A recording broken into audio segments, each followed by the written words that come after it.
ரேவதி தங்கராஜ்ட்ட என்னங்க வாக்கு பாக்குன்னு நீங்கள் வரல ஆட்டம் போட்டீங்க, கடைசியில் ஒன்றும் இல்லாமல் போச்சு போல இருக்குது. என் தம்பி கொஞ்சம் கொஞ்சமாக கை நழுவி போய்கிட்டு இருக்கான் போல உங்கள்கிட்ட. போகிற போக்க பார்த்தா அப்படியே வந்துக்கிட்டு மதி சொல்கிறத தான் கேட்டு மதி உள்ளவன் ஆயிடுவான் போல இருக்கே அப்படின்னா, ஏய் ரேவதி என்ன நினச்சிட்டு இருக்கேன் ஏங்க சும்மா நிறுத்துங்க. கல்யாணத்தை முடிச்சு வச்சுட்டிங்கல்ல, எப்படி இருந்தாலும் ஒன்றா சேர்ந்து தானே ஆகணும். நீங்கள் என்ன நினச்சிட்டு வந்திருப்பீங்கன்னு நான் சொல்லட்டுமா? டேய், என்னை மதிக்காமல் என்னை விழுந்துட்டா, அதனால் நீ கல்யாணம் கல்யாணம் முடிச்சுட்டு அவளை வந்து சித்திரவதை பண்ணு அப்படின்னு நீங்கள் தொடங்கியிருப்பீங்கல்ல. ஏங்க ஒரு பொம்பளை நினச்சா சாதிக்க முடியாதும் உண்டா? அதுவும் மதி மாதிரி மதியுள்ள ஒரு புத்திசாலி பிள்ளை என்ன ஒன்று நினச்சிக்கிட்டு இருக்கீங்க நீங்கள்? நீங்கள் உங்கள் அழிவு காலம் ஆரம்பிச்சிருச்சுங்க நீங்கள் அப்படின்னாக்க, ஏய் ரேவதி அப்படின்னு சேரத்துக்கு போட்டு உடைக்க போகிறாரு அப்படிங்கிறது தான் கதையாக போகுது அப்படிங்கிறத பார்க்கலாம். இந்த கதையில் ஒரு பெரிய ஒரு மெச்சூரிட்டி என்ன அப்படிங்கிறது தான் விஷயம். கல்யாணத்துக்கு ஒத்துக்க மாட்டேன்னுச்சு, நான் என்ன வேணாலும் பண்ணுறேன்னுச்சு. கடைசியில் அவங்க அப்பாவுக்காக கல்யாணம் முடிச்சிருச்சு. கல்யாணம் முடிச்சுட்டு வந்து இங்கே வந்துட்டு என்னமாவது வந்துக்கிட்டு ஆட்டம் பாட்டம் போட்டு இப்படி வந்து பேசி மூஞ்சியை சுழிச்சுக்கிட்டு உட்காந்து எல்லாத்துலேயும் சத்தம் போட்டு கத்திக்கிட்டு, யாராவது பக்கத்தில் நல்லவங்க போனால் கூட வந்து கத்திக்கிட்டு அப்படி இருக்கிற மாதிரி ஒரு கேரக்டரைசேஷன் பண்ணுவாங்க அவங்க. இல்லைனாக்கா எங்கிட்டாவது போய் குப்புற அடிச்சு படுத்துக்கிட்டு அழுதுகிட்டு யார்கிட்டையும் பேசாமல் அப்படியே இருப்பாங்க அப்படின்னு நினச்சிருக்கலாமா இருக்கும். அந்த பொண்ணு கல்யாணம் முடிச்சுட்டு வந்துட்டு சொல்கிறதெல்லாம் செய்யுது அந்த பொண்ணு அப்படிங்கிறது தான். ஏன்னா இப்போ வந்துட்டு it is gone too far. இதுக்கு மேலே வந்து விட்டுட்டு கல்யாணத்தை பாதியில் இப்போ கல்யாணம் முடிஞ்சிருச்சு அதனால் விட்டுட்டு போகிறேன்னா அவங்க அப்பா அம்மாட்ட போக முடியாது. அவங்க அப்பாவுக்கு ஏற்கனவே ஆட்டில் தொலா. ஸோ அதனால் வந்து அந்த பொண்ணு ரொம்ப புத்திசாலித்தனமாக யோசிக்கிற மாதிரியும் கொஞ்சம் ப்ராக்டிக்கலாக இருக்கிற மாதிரியும் தோணுது. அதுக்காக வந்துட்டு அடங்கி போகணும்னு அர்த்தம் இல்லை. ஆனால் அட் த சேம் டைம் வந்துக்கிட்டு இதை எப்படி முள்ளால் தான் எடுக்கணும்னு சொல்கிறதா, இல்லை என்ன பண்ணாலும் நமக்கு பிரச்சனை வந்துடக்கூடாது, கொஞ்சம் கொஞ்சமாக தான் போகணும் அப்படின்னு நினைக்குதா அப்படிங்கிற மாதிரி அந்த பொண்ணு வந்துட்டு இந்த படியை தட்டி உள்ளார விட்டுட்டு போகிறது இல்லை, படி அரிசியை தட்டி விட்டு உள்ளார போகிறது எல்லாமே ப்ராப்பராக பண்ணுது அப்படிங்கிறத பார்க்குறோம். மாமியார் வழக்கம் போல் ஏரி மேய ஆரம்பிக்கிறாங்க. இந்த ஏரி மேயர் வந்துக்கிட்டு, என்ன நீ சொத்து இல்லையா, சுகம் இல்லையா, உன்ட்ட நகை இல்லையா, வீடே இல்லையா, உங்களுக்கு என்னத்தை படிக்க வச்சிங்க, படித்து முடிச்சு என்ன கிழிச்சிங்க நீங்கள், அது கூட கடலில் இருக்குதாமே அப்படின்னு வந்து இந்த பொண்ணை வந்து இப்போ சிரமப்படுத்தும் போது வீட்டில் அதை தாங்கிறதுக்கு எத்தனை பேர் இருக்காங்கங்கிறது தான். அவங்க அப்பா அம்மா இந்த ஆளை தவிர மீதி எல்லாருமே வந்துக்கிட்டு இவங்க பக்கமாக இருக்கிறதும், சுரேஷ் வந்து கம்ப்ளீட்டாக அந்த பக்கமோ இந்த பக்கமோ இல்லாமல் சுரேஷ் வந்துட்டு மாமன் சொல்கிறத கேட்குறானே தவிர வந்துக்கிட்டு மற்றபடி அவன் மோசமானவன் இல்லை அப்படின்னு காமிக்கிறது ரொம்ப நல்லா இருக்குது. ஆக்சுவலாக அது ஒரு நாளே திருத்த முடியும் அப்படிங்கிறது தான். ஸோ இந்த பொண்ணு வந்து உள்ளார வருது, வந்து படுத்துருக்குது, படுத்து பார்க்குது, தூக்கம் வரல, என்ன பண்ணுறதுன்னு தெரில, ஆத்திரம் பதிலும் இல்லையா, அப்படி அழுகையும் ஆத்திரம்ங்கிறது வந்து அந்த பொண்ணுக்கு வருது, உட்காந்துருக்கு.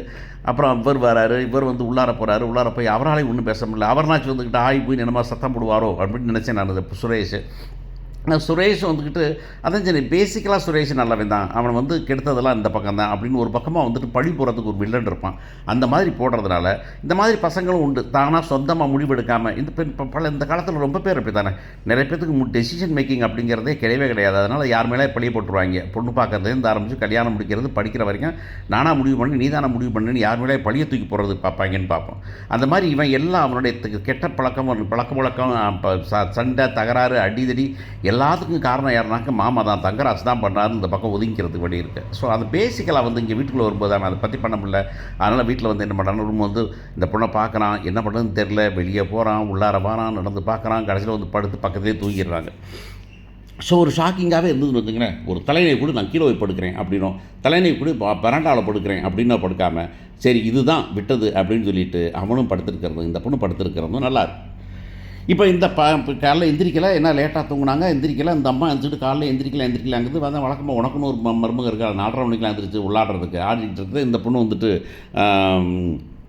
மெதுவாக எந்திரிச்சு குளிச்சுட்டு அதே போய் குளிச்சுட்டு வெளியே வருது. வெளியே வந்தால் என்ன இப்போ தான் வர அப்படின்னு பசங்க குட் மார்னிங் அப்படிங்கிறாங்க. ஆமாம் இன்னும் கொஞ்சம் நேரம் கழிச்சு வந்தினாக்கா ஒரே தான் குட் ஆஃப்டர்நூன் சொல்லிட்டு குட் மார்னிங் சொன்னேன் அப்படின்னு. உடனே இவங்க பசங்களை அந்த தம்பி பையன் இருக்கானே அவன் அப்புறம் எல்லாருமே வந்து சப்போர்ட் கொடுக்குறாங்க, இல்லை விடுங்க இப்போ தானே தூங்கி வந்திருக்காங்க அப்படின்னு. உடனே மெதுவாக வந்து நம்ம பிள்ளை என்ன பண்ணுச்சு, வா வா வா மதி வா ரொம்ப இருக்கியா அப்படின்னு. அத்தை வேறு காலைல மாமா அதை பேசிக்கிட்டு இருப்பார்ல, அத்தை உங்கள் மாமா கூப்பிட்ற மாதிரி இருக்க அத்தை அப்படின்னு சொல்லிவிட்டு நைஸாக கூட்டிகிட்டு ஊற்றிட்டு போகிறது.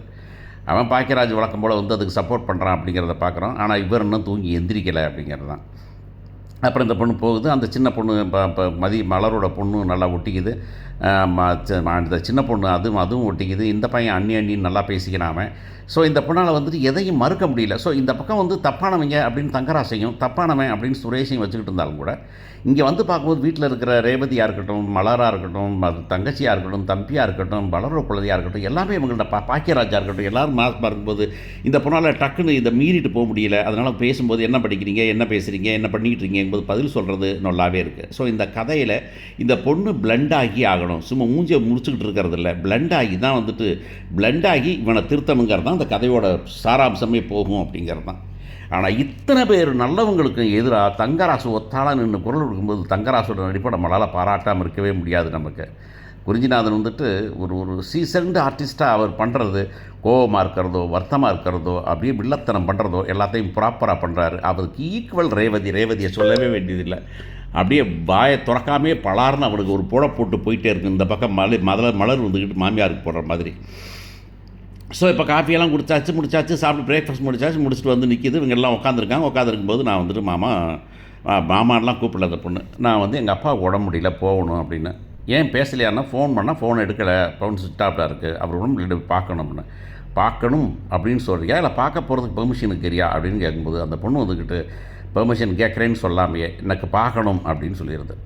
இப்போ இது வேறு வழியே இல்லை, இதுக்கு மேலே விட்டால் மரியாதை குறைஞ்சி போயிடும் அப்படிங்கிற மாதிரி சொன்ன மாதிரி சிகரெட்டு குடிக்கிற மகனை பார்த்து கண்டுக்காமல் போயிருந்தா பரவாயில்ல, பார்த்துட்டு சொன்னதுனால நேரடியாக மூஞ்சில் ஊதுறாண்டான்னு காலத்தில் சொல்லுவாங்க. அந்த மாதிரி தேவையில்லாமல் மரியாதையை கெடுத்துக்க வேண்டாண்டவர் நீ கூப்பிட்டு போயிட்டு வா அப்படிங்கிறாரு. இவன் உடனே நானா அப்படின்னு சொல்லிட்டாங்கண்ணா. ஆமாம் நீ தான் கூப்பிட்டு போகணும் அப்படின்னாங்க. நான் எப்படி கூப்பிட்டு போகிறது, நான் ஆஃபீஸ் போகணும், மொத்தம் ஆஃபீஸ் இல்லைடா கிளம்பிப்போ அப்படின்னு சொல்லிட்டு பாக்கியராஜ் சொல்ல மலர் சொல்கிறாங்க நீ கூட்டிகிட்டு போயிட்டு வா சுரேஷ், அப்போ தனியாக அப்படி போவாங்க அவங்க அப்படின்னு. இல்லை நான் ஆட்டோ பிடிச்சி போனேன், ஆட்டோலாம் பிடிச்சி போவான் அவன் கூப்பிட்டு போவான் அப்படின்னு சொன்ன உடனே சரின்னு போய் பைக்கில் ஏறினா அந்த பொண்ணு இல்லை நான் போய் ஆவேன் அப்படின்னு தான் சொன்னேன். இந்த கதையில் வந்துட்டு வர்றது வேறு வழி இல்லை, தண்ணி ஓடுற ஓரத்துக்கு நம்ம ஓடிக்கிட்டு இருக்கணும், எப்போ வேணுமோ அப்போ கேள்வி கேட்டுக்கலாம், கண்டபேடிக்கு கேள்வி கேட்டுக்கிட்டோம், கண்டபேடி சண்டை போட்டுக்கிட்டு இருக்கதோ, சண்டைபேடிக்கு வந்து கோவிச்சுக்கிட்டு இருக்கதோ ஒரே பயன்படாது அப்படிங்கிற மாதிரி. பைக்கில் பைக்கில் ஏறதுன்னா தோலை பிடிச்சி ஏற முடியல, அதனால் வந்து வண்டி வலிக்கு வண்டி விழுக போகுது. ஒரு வழியாக வண்டியில் ஏற்றி மலர்லாம் உட்கார வச்சு சரி போயிட்டு வா அப்படின்னு அனுப்பி வைக்கிறாங்க. அவன் கூட்டிகிட்டு போகிறான் அப்படிங்கிறத பார்க்குறோம். கூட்டிகிட்டு போகும்போது எந்த ஆஸ்பத்திரி அப்படின்னு சொல்லி கேட்க போகிறான். அந்த பொண்ணு சொல்லிட்டு முடிச்சோன்னா ரெண்டு பேரும் இந்த ஒத்த வார்த்தை பதிலில் இருப்பாங்கள்ல அந்த மாதிரி சரி நீ போய் பார்த்துட்டு வா அப்படின்னு சொல்லிட்டு சொல்கிறான். ஏன் நீங்கள் வர வேண்டியதானே பார்த்துட்டு வர்றதுக்கு, அப்பா அம்மா நம்ம சண்டை போட்டுருக்கிறது வேறு விஷயம், உங்கள் அப்பா அம்மாவுக்கு எப்படி நம்ம ஒன்றா இருக்கிறோங்கிறது தெரியுமோ அதே மாதிரி எங்கள் அப்பா அம்மாவுக்கும் ஒன்றா இருக்குன்னு నాకు தெரியணும், அதனால் நீங்கள் உள்ளார வாங்க அப்படின்னு சொல்லி கூட்டிகிட்டு போயிடுறாங்க. இவனால் என்ன இப்போ சொல்கிறதெல்லாம் நான் கேட்க வேண்டியிருக்கே அப்படின்னு உடனே வந்துட்டு தங்கராசு மாமா என்னடா பண்ணுறது, அப்புறம் போனால் அவங்க மதிக்க மாட்டாங்கல்ல, கல்யாணம் முடிச்சு கொடுத்துருக்காங்கல்ல, உடம்பு சரியில்லாமல் இருக்காங்கிற போய் பாட்டுவாடா நீ அப்படின்னு சொல்லி அப்படி பார்த்துட்டு வர போகிறாங்க. பார்த்துட்டு வெளியே வந்திருப்பார். இந்த பொண்ணு சொல்லப்போகுது தேங்க்ஸ் அப்படின்னு சொல்லிட்டு பைக்கில் வரப்போகிறாங்க. பைக்கில் வரும்போது பைக் வந்து வழியில் ஏதாச்சும் ஸ்பீட் பிரேக்கில் விழ போகுது. அந்த பொண்ணு கீழே உட்காந்து வழுக்க போகும்போது இதை பார்த்துக்க என்ன கீழே போட்டு தள்ளிவிட்டு போக முடியாது அப்படின்னாக்கா தோளில் கை வச்சு தொழ வேண்டியதானே எங்கிட்டாது அப்படின்னு சொன்னேன். தோளில் கை வச்சுட்டு ரெண்டு பேரும் வர்றதை பார்க்க போகிறாங்க. வீட்டில் வந்து பைக்கு நின்னா அப்போ தான் வந்து தங்கராசன் வரப்போகிறாரு, ரேவதியும் வரப்போகிறாங்க. இங்கே பார்த்தா வந்துட்டு கீழே விட்டு இறங்கி இந்த பொண்ணு தேங்க்ஸ் அப்படின்னு சொல்லப்போகுது. ஓகே அப்படின்னு நம்ம சொல்ல போகிறோம். இதெல்லாம் பார்த்துட்டு தங்கராஜ் ஷாக்காக போகிறாரு. ரேவதி தங்கராசை போட்டு தள்ள போகிறாங்க அப்படிங்கிறது தான் பார்ப்போம்.